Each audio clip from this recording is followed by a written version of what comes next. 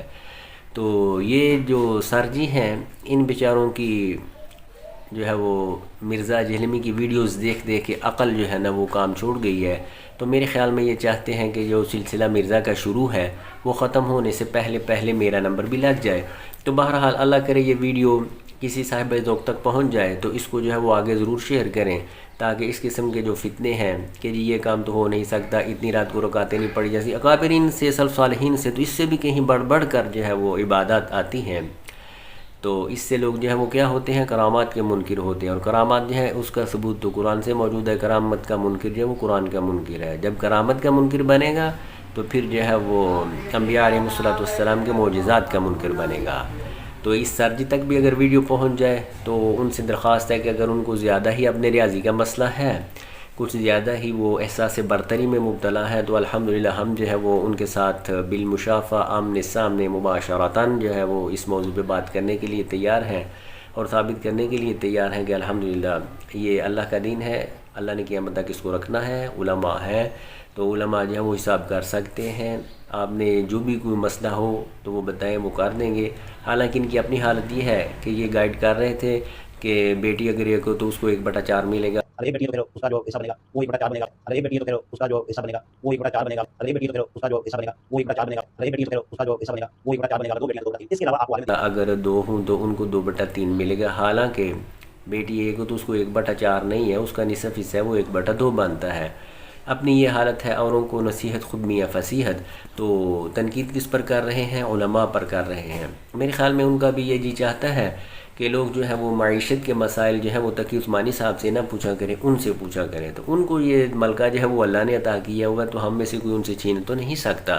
تو اللہ تعالیٰ سے دعا ہے کہ اللہ تعالیٰ جو ہے وہ ہمارے عقائد کی اصلاح فرمائے، حفاظت فرمائے۔ جزاک اللہ۔